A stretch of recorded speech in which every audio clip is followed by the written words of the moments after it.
I'm Nicole Ellis for the PBS NewsHour, and today we are tackling whether or not devices like cell phones, computers, and others could be used as tools for tracking and surveilling people seeking to terminate their pregnancies. I'm joined by Cindy Cohen. She is the executive director of Electronic Frontier Foundation. Cindy, I'd love to know, what data do technology companies and apps collect on their users, and who has access to it in terms of third parties like law enforcement? Well, pretty much many of the apps and devices that you use are tracking. You're tracking your contacts, your photos, your location. Pretty much everything you do on your phone is tracked by somebody. And we know ISPs, especially broadband companies, do tracking, but we also know that many of them time track what we do, who we're with, what we search on, pretty much everything we do. By default, you have some ways that you can limit that, but I think it's important to recognize that we've built a surveillance business model, a business model about serving ads that incentivizes lots and lots of apps and devices to track everything you do. Once that information is collected by the platforms or the companies that use it, it's available to law enforcement, sometimes with a warrant and sometimes just with a subpoena. As long as if it's in a form in which law enforcement can get it. Let's say if it's not in encrypted form or otherwise. So a lot of times people think, well, I don't really care if Google tracks me, but I'd be very uncomfortable if the FBI tracked me. And you've got to understand that these two things are pretty linked at this point, and law enforcement does have ways to get information if it's in the hands of third parties. At this point, in dozens of states, abortions are either illegal or soon to be illegal with the overturning of Roe v. Wade.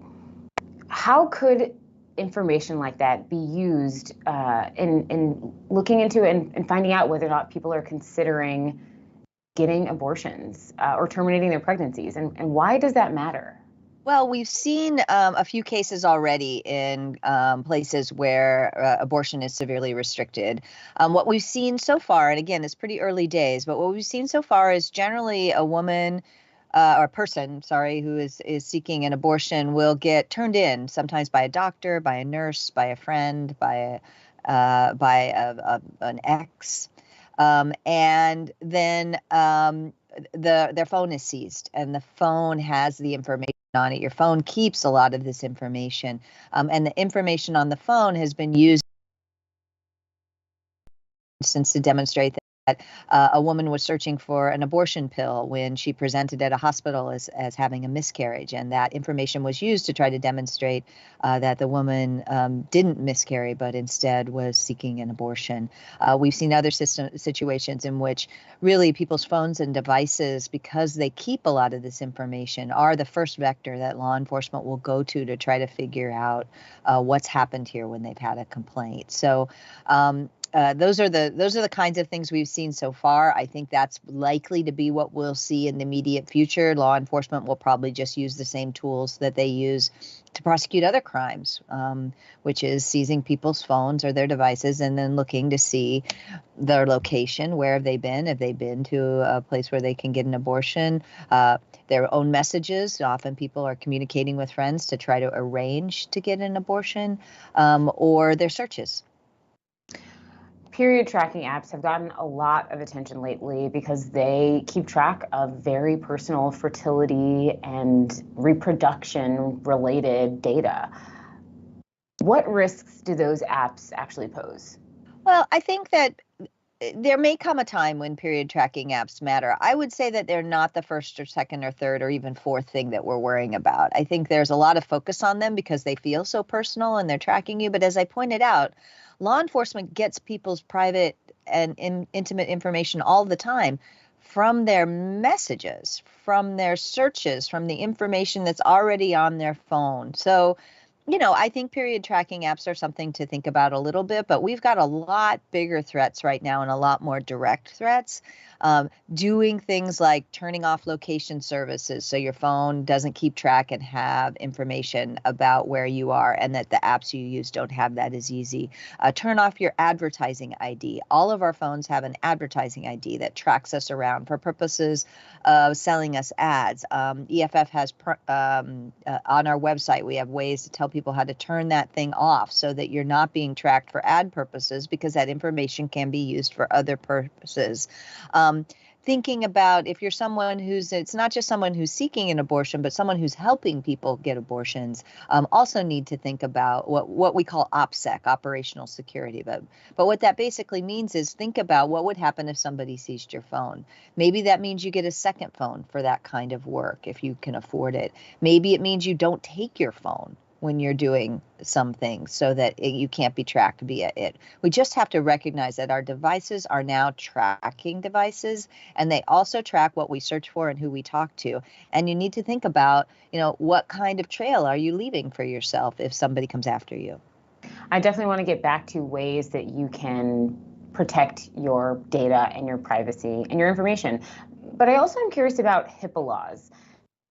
There's been a lot of curiosity around what is and what isn't protected. Is the data on your cell phone, if it's health or medically related, protected by HIPAA laws? Generally not. What is protected under HIPAA, what HIPAA reaches is our providers, healthcare providers. So your doctor or the hospital you are at, or the medical providers are the people who are limited by HIPAA. But if you're telling your friend, I need to find an abortion, that information, just because it's about your health, is not protected by HIPAA. So HIPAA is a very important law for purposes of limiting when healthcare providers can give information to other people. Sometimes they still can if there's a warrant or other process. It's not completely protected, but it generally means that they can't be required to give information up. Some pieces of HIPAA allow them to voluntarily give information up, which is quite troubling. But they do limit when law enforcement can go to your doctor and get your medical record. That's important. It's just much smaller than I think most people think. I think people think that HIPAA protects your health, anything that you say or do about your health, and it doesn't. It protects you against your healthcare providers having to give information to law enforcement. That's a much smaller set.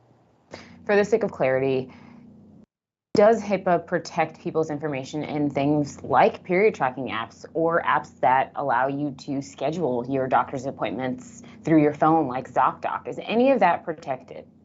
So if the scheduling app is used by your doctor, it should be protected if they work for your doctor. But we have recently learned that some of these scheduling apps are actually giving information to third parties, and it's going into the thing. So I'm not sure how well HIPAA is being enforced. It's a piece of HIPAA that wasn't particularly strongly enforced before now. But if it's just a period tracking app, I don't think most period tracking apps would qualify as healthcare providers for purposes of HIPAA, because the definition is pretty narrow. And an app that just lets you track your own period is, I would guess, outside of HIPAA. I would say we're going to see a lot of litigation around the scope of this soon. We just got some welcome news yesterday that the Department of Health and Human Services that administers HIPAA did say that giving healthcare information, if you're a healthcare provider, to law enforcement would violate HIPAA, even if the underlying procedure, an abortion, is illegal. That's good news. It's going to stop quite a bit of things. But again, it doesn't kind of get to the narrowness of HIPAA overall about what I think most people would want, which is, if I'm texting with my friend about arranging for an abortion, that ought to be protected health information because it's me revealing my health situation. HIPAA does not cover that. Building on this conversation around litigation and what is fair game in a case or lawsuit, in two separate instances, online search history about abortion pills and how to terminate a pregnancy was used in cases against women who lost their babies or who lost their pregnancies. Yes. In Mississippi and Ohio. Is that an outlier, or could that potentially be used in cases as we look forward? I think they were an outlier before the Dobbs decision came out. Now I think they're a harbinger. I think this is what we're going to see. We're going to see a lot of women who have miscarriages be held under suspicion. We're going to see a lot of digging into surveillance of their digital devices to try to discover whether it was a legitimate miscarriage or whether it was an abortion. I think those two cases to me are harbingers of what we're going to start to see. And they also point out that, like, again, as I just want people to be worried about the right things, that the information that's already on your phone or your device is the information that I think law enforcement's going to look to first. Bringing us back to ways that people can protect themselves, what are some actionable steps people can take to limit the ability for companies to surveil and track their online history, behavior, actions, texts, their data? Yeah, I would say there are a few things that people can do. I would say, however, this list is not great. It's not great in that we really need privacy law. We need legislation that protects people's privacy. We've needed it before the Dobbs decision. And I think people just wanted to look the other way and hope that their privacy wouldn't be violated. With the Dobbs decision, I think we're going to see a lot more places where the lack of protection for us under law is causing real harm to people and real damage. So, but there are things that you can do to minimize, to reduce the risk. One is, as I mentioned, password protect your devices so that if somebody gets a hold of your device, they can't just rifle through it without you having to implement a password. If you're involved in something around abortion or abortion support, we suggest an actual password rather than using the biometrics, so your Face ID or your Thumb ID, for some technical reasons having to do with the way the Fourth Amendment works. But turn it to a password, set a good password, restrict the permissions, look at your apps, make sure that your apps that don't need access to your location, your contacts, your photos don't have it. Turn off the ad ID because that tracks you everywhere you go. If you can afford it and it works for you, get a separate phone for these purposes, a separate device, and leave the device you use for everything else somewhere else when you're doing it. You can turn off cellular data if you're going to be someplace where you might be tracked. Now that will actually interfere with iMessage on your text-based messages, but it shouldn't interfere with things like Signal, which are not text-based. They're internet-based. Use encrypted apps. Use Signal. Use WhatsApp is end-to-end encrypted. iMessage is end-to-end encrypted if you're talking to another Apple user. It's not end-to-end encrypted if you're talking to somebody on an Android. This stuff gets really technical, pretty quick. EFF has on our website videos and explainers to walk people through how to do all of these kinds of things. To try to help increase the protection you need. There's one set for people who might be seeking an abortion, and there's another set for people who might be wanting to help them. As we talk about privacy laws, one thing that I think we're really curious about is getting more information. And can you share with us, what is the My Body, My Data Act, which your organization helped create and is supporting, and how could that affect or have an impact on privacy laws? Yeah, especially related to reproductive health.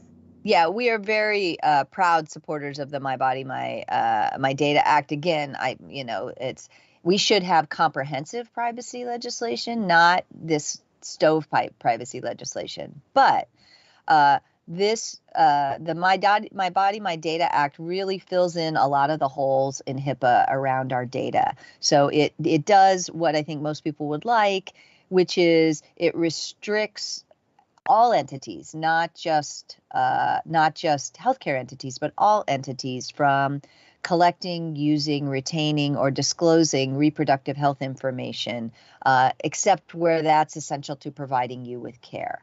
So it plugs some of the holes in HIPAA around collection and sharing of these things.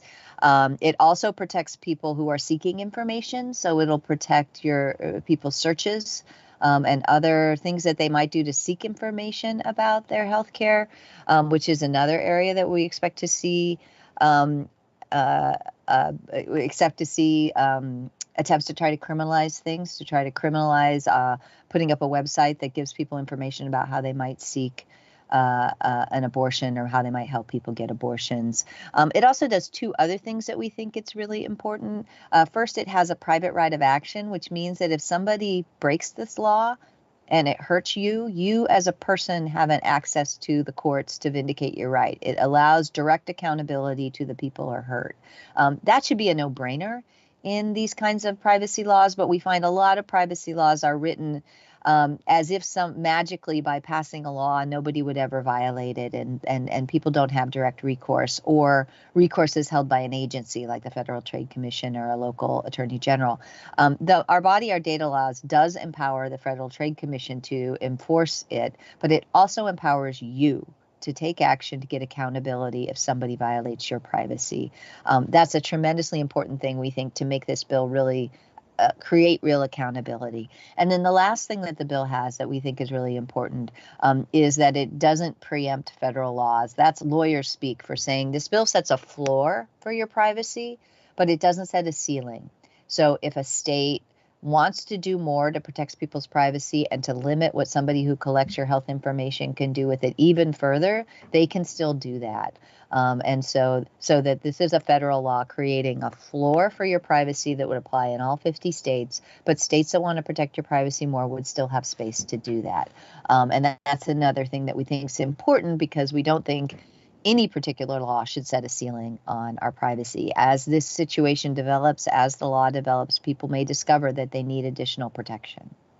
So we've talked about actionable steps people can take on an individual level, some of the ongoing conversations, policy related, but what more can lawmakers do to protect people's data and make that a part of how we navigate our technologically advanced and well-informed lives? But we really need broad privacy law. And because, this is a particular instance and it's a tremendously important one.